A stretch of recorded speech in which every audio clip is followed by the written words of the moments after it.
So hey guys, welcome back on my YouTube channel. तो मेरे भाई, आज मैं आपको बताऊंगा कि क्लास 10th में 95% कैसे स्कोर किया जाए।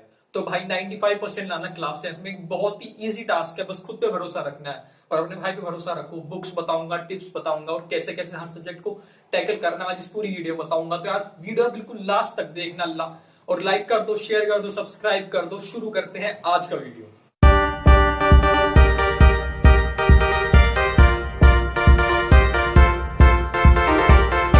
तो भाई सबसे पहले हम लेके चलते हैं मैथ्स को। तो यार देखो, मैं अपनी पर्सनल स्ट्रेटजी बताता हूँ। मुझे क्लास 10th में मैथ्स बहुत पसंद थी। मैंने यार पता नहीं कौन कौन सी बुक्स करी थी, R D Sharma, exam idea, sample paper, Oswal, पता नहीं कौन कौन सी करी थी। लेकिन क्या लास्ट में फायदा? कुछ नहीं हुआ। मेरे टाइम पे 90 मार्क्स का पेपर आता था, जिसमें से 90 में से 87 बिल्कुल सारा का सारा एनसीईआरटी में से आया था। एनसीईआरटी के एग्जाम्पल्स में से और एनसीईआरटी की एक्सरसाइज में से। और कुल 3 नंबर का एक क्वेश्चन आर डी शर्मा में से था। तो यार फायदा तो कुछ नहीं है ना इतनी सारी बुक करने का। तो आपको एनसीईआरटी ब्लाइंडली फॉलो करनी है। एक एक क्वेश्चन आपको करना है, एक एक एग्जाम्पल आपको करना है, बिल्कुल ढंग से करना है और उसको एक बार बार रिविजन करना है।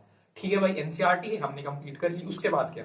एनसीईआरटी की बात करोगे आप, सीबीएसई के प्रीवियस ईयर क्वेश्चंस जितने पुराने उठा सको उतने पुराने उठा लेना, कर लेना, कंप्लीट कर लेना। और मैं गारंटी लेता हूं कि 80 मार्क्स का पेपर होता है। आप 80 में से आराम से 75 प्लस आराम से लिया हो गया। 80 में से 80 भी ला सकते हो। बहुत इजी स्ट्रेटजी है और ये बेस्ट स्ट्रेटजी है।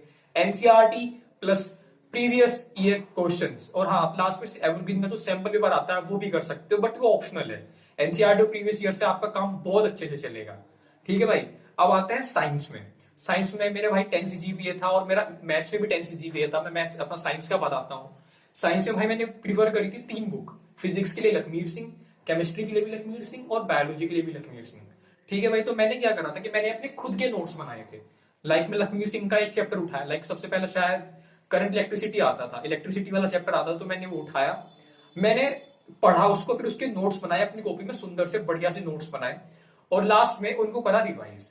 ऐसे ही मैंने केमिस्ट्री के लिए किया था। और बायोलॉजी तो चलो मैं कह सकता हूँ मुझे बायोलॉजी ज्यादा अच्छी लगती, तो बायोलॉजी तो मैंने मेन एंड टाइम में करी थी जब मेरा एग्जाम हुआ था, खाली ऊपर से पढ़ी पढ़ी थी। तो आप लखमीर सिंह आराम से कंप्लीट करेंगे, ज्यादा बड़े चैप्टर्स नहीं है और बहुत ही इंटरेस्टिंग चैप्टर है यार 10th के। तो फिजिक्स और केमिस्ट्री में बहुत ही मजा आ जाता है पढ़ने में। उसके बाद आप क्या करेंगे? आप एनसीईआरटी के बैक क्वेश्चंस एक्सरसाइज के जरूर करेंगे। लखमीर सिंह की थ्योरी पढ़ने के बाद, नोट्स बनाने के बाद, रिवाइज करने के बाद आप करेंगे पीछे की बैक एक्सरसाइज, वो भी एनसीईआरटी की पूरी। और लास्ट में क्या करना है भाई? अगेन प्रीवियस ईयर क्वेश्चंस, जो सबसे इंपॉर्टेंट है। तो हमें 3 चीज करनी है, Lakhmir Singh plus previous year questions plus NCERT के बैक क्वेश्चंस। भाई आराम से आप 80 में से आराम से 75 प्लस गारंटीड क्रॉस मारोगे यार। ठीक है भाई। तो अब आते हैं हम एसएसटी में। भाई एसएसटी यार दिमाग खराब करती है बहुत, बट पर्सनली भाई मेरा 10 सीजीपीए आया था एसएसटी में और मुझे एसएसटी मेरी फेवरेट थी। हिस्ट्री, ज्योग्राफी में मुझे बहुत मजा आता था।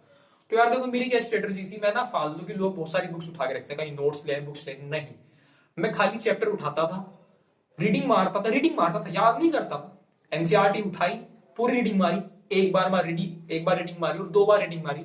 और उसके बाद मैं खाली क्वेश्चंस देखता था बैक एक्सरसाइज के। ठीक है ना यार? आंसर मिल गया, ठीक है। आंसर नहीं मिला, किसी बुक में से देख लिया या फिर इंटरनेट से उठा लिया। भाई यही बेस्ट तरीका होता है। अगर कोई कहे कि आप सिर्फ सिलेक्टेड क्वेश्चंस कर जाओ और आप इतना सा पढ़ के इतना ला सकते हो, तो भाई ऐसा नहीं होता। पढ़ना तो आपको सारा ही पड़ेगा, लेकिन एक तरीका रखना है, रटना नहीं है, चीजें समझनी है यार। ऐसी बात नहीं है, हिस्ट्री, ज्योग्राफी यार चीजें समझे जाती हैं। एक कहानी की तरह पढ़ो, कहानी की तरह लेके चलो। हमारी टीचर हमेशा कहा करती थी कि बेटा हमें पता है कि एसएसटी आपको समझ में नहीं आती, लेकिन आपको कहानी की तरह लेके चलनी है। और यार यकीन मानना, बहुत मजा आता है यार हिस्ट्री पढ़ने में, इकोनॉमिक्स पढ़ने में। आपको क्या करना है, एक बार रीडिंग मारी आपने, ठीक है भाई, एक बार रीडिंग मारने के बाद आपको पता चल जाएगा कि चैप्टर में है क्या। 2 बार रीडिंग मारोगे तो आपको चैप्टर और अच्छे से समझ में आएगा। उसके बाद आप क्या करोगे? आप इंपॉर्टेंट चीजें, आपको जो लगता है एग्जाम पर्सपेक्टिव से, उसको आप नोट डाउन करोगे। डाउन करने के बाद आप रिवीजन मारोगे और बैक के क्वेश्चंस देखोगे एनसीईआरटी की। और लास्ट में हमेशा की तरह क्या करना है? Previous year questions. और हाँ भाई, मेरा भी एसएसटी में 10 सीजीपीए आया था। मेरे हाफ ईयरली में, जहां तक मुझे याद है भाई, मेरे आए थे 90 में से 87। इसी स्ट्रेटजी के साथ मैंने खाली बुक को 2 बार पढ़ा था, याद नहीं करा था, कुल पढ़ा था।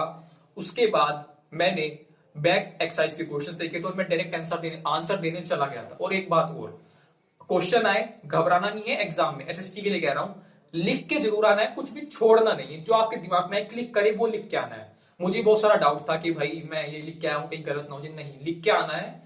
जो आपको क्लिक करे, जो आपने पढ़ा है उस हिसाब से आपको लिख के आया, और गारंटी लेता हूँ आपके एसएसटी में मार्क्स अच्छे आएंगे, और एसएसटी में हमेशा मार्क्स अच्छे ही आते हैं।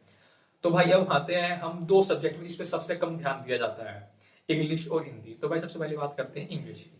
तो यार देखो मैंने क्या किया था, हाँ क्लास में हमारी टीचर बहुत अच्छी थी इंग्लिश की, तो यार मैं क्या करता था, लेकिन यार कभी भी चीज नहीं समझ में आती थी, तो मेरे पास थी एक गोल्डन की बुक।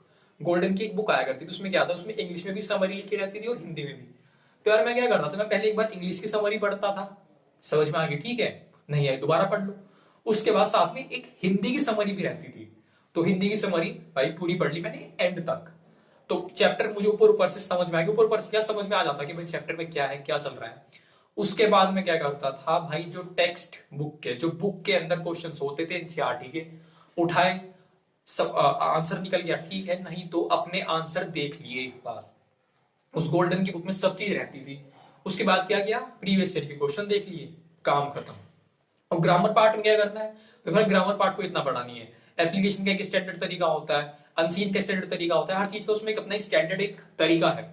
तो वो आप कहां से फॉलो करोगे, वो करोगे आप क्लास से फॉलो, ऑनलाइन क्लास चल रही है, या फिर आप कहीं से भी इंटरनेट से, या फिर आप सीबीएसई की वेबसाइट से, जो स्टैंडर्ड आजकल का फॉर्मूला चल रहा है, मतलब तरीका चल रहा है, फॉर्मेट सॉरी, उस फॉर्मेट को आप फॉलो करेंगे, और भाई आराम से इंग्लिश में भाई बहुत अच्छे नंबर आते हैं। मैंने देखा है कि बच्चे बिल्कुल एंड में जाके पढ़ते हैं और इंग्लिश में बहुत अच्छे नंबर आते हैं। भाई मैंने ये बिल्कुल एंड में जाके पढ़ा था, और मेरे 12th में भी 90 मार्क्स आए थे, कुल 2 दिन पढ़ा था मैं कुल। उन 2 दिन में मैंने क्या किया था, खाली बस यही करा था, समरी पढ़ी थी और क्वेश्चंस देखे थे प्रैक्टिकल, और मेरे 90 मार्क्स इंग्लिश में आ गए थे भाई। अब बात आती है हिंदी। हिंदी में भी सेम करना है, मेरे पास भाई हिंदी की भी गोल्डन की बुक थी। मैंने क्या किया, पहले समरी पढ़ लिया भाई, चैप्टर समझ में आ गया ढंग से।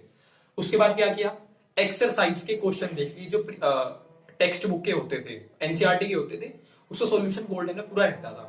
ठीक है भाई, चैप्टर समझ में आ गया, मैं समझता था कि मैंने चैप्टर कंप्लीट कर लिया है। ठीक है भाई, आपको कुछ एक्स्ट्रा करना है तो आप प्रीवियस ईयर के क्वेश्चंस भी उठा सकते हो।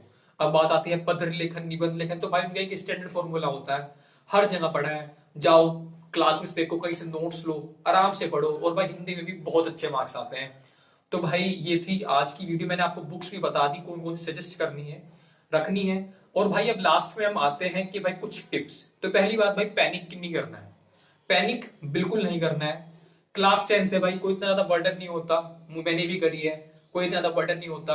अपने जो हॉबीज है, हॉबीज पे भी ध्यान दो, लॉकडाउन चल रहा है, अपने हॉबीज को भी नर्चर करो, बढ़िया से पॉलिश करो अपनी हॉबीज को, साथ में पढ़ाई भी करो। और भाई मैं समझता हूं कि आप एक हफ्ते में कम से कम 3 चैप्टर तो निपटा ही सकते हैं, ठीक है ना। अगर टोटल देखा जाए तो भाई फिजिक्स, साइंस, मैथ्स और एसएसटी की बात की जाए तो लगभग अराउंड 54 to 55 चैप्टर्स हैं। अगर आप एक हफ्ते में 3 चैप्टर भी करते हो तो आप आराम से 55 को भाई 3 से डिवाइड कर दो, आराम से आप 17 से 18 हफ्तों में आराम से कंप्लीट कर सकते हो, मतलब 4 से 4.5 महीनों में। और एक महीना अपना इंग्लिश और हिंदी को दे दो भाई, 15 दिन ही बहुत है यार, इंग्लिश और हिंदी के लिए, दोनों के लिए बहुत आराम से आप स्कोर कर जाओगे। 5 महीने में आपकी पूरी 10th कंप्लीट होती है, 95% आप मजे से स्कोर करोगे। और भाई चिल रहना है बिल्कुल बढ़िया तरीके से, और पढ़ते रहना है। थैंक यू सो मच यार, चैनल को सब्सक्राइब कर दो, इंस्टाग्राम पे मुझे फॉलो कर दो यार। कोई भी प्रॉब्लम हो, कोई भी कुछ डाउट हो, मुझे इंस्टाग्राम पे डायरेक्ट मैसेज करो यार, तुम्हारा भाई जवाब देगा। थैंक यू सो मच यार, नमस्ते।